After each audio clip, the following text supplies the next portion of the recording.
Sir மகளிர் உரிமை தொகை வந்து தேர்தல் வாக்கு 500க்கும் மேற்பட்ட தேர்தல் வாக்குறுதி திமுக அளித்தாங்க. அதில் பார்த்தீங்கன்னா மகளிர் உரிமை தொகை ஒரு 3 வருஷம் 36 மாதம் கழித்து தான் கொடுக்கவே ஸ்டார்ட் பண்ணாங்க. அதுவும் அறகுறையாக தான் கொடுத்துருக்காங்க. பாதி மக்களுக்கு கூட போய் சென்றதில்லை மகளிர். எல்லாமே அவங்க போய் கிரவுண்ட் ரியாலிட்டி தெரியாமல் திமுக வந்து சொல்லி சுற்றிக்கிட்டு இருக்காங்க.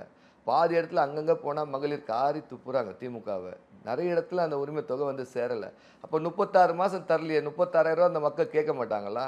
36 மாதம் ஏன் கொடுக்கல? இப்போ லாஸ்ட்டாக ஏதோ எலெக்ஷன் நெருங்கும் போது கொஞ்சம் கொடுத்துட்டு இப்போ நலன் காக்க ஸ்டாலின், ஓரணில் ஸ்டாலின் சொல்லிட்டு மனு வாங்குறீங்க. ஏன் இதெல்லாம் அரசாங்க ஆஃபீஸில் செய்ய வேண்டிய வேலை தானே? வாக்குறுதியும் நீங்கள் கொடுத்தீங்க. நீங்கள் வந்து அரசு வந்து வந்த உடனே கொடுத்துருக்கணும்ல. அதையும் ஒரு 3 வருஷம் அழகழிச்சு அந்த 3 வருஷம் காலத்தில் என்ன பண்ணீங்க? அந்த பணத்தை ஏன் பொதுமக்கள் தரல? மகளிர்லாம் அதெல்லாம் யோசிக்க மாட்டாங்களா? இந்த திட்டம் வந்து முழுமையாக செயல்படுத்தலை சார். பாதி மக்களுக்கு கூட போய் சென்றடையல. நிறைய மக்களுக்கு வந்து மகளிருக்கு வந்து இந்த தொகை வந்து போய் சென்றடையவே இல்லை. இப்போ மனு வாங்கிட்டு என்ன 45 நாளில் முடிக்கிறேன்றாங்க. இதெல்லாம் அரசாங்க ஊழியர் செய்ய வேண்டிய வேலை சார் இது. அவங்க வந்து போயிட்டு மனு வாங்கி அவங்க கொடுத்தா அவங்க பண்ண வேண்டிய வேலை.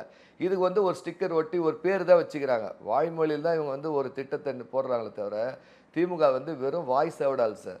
எந்த செயலையும் வந்து செயல்படுத்தி ஒரு வடிவம் கொடுத்து எதுவும் அமைக்கலை சார். இது மகளிர் உரிமை தொகை வந்து பொதுமக்களுக்கு வந்து முழுமையாக சென்றடையலை.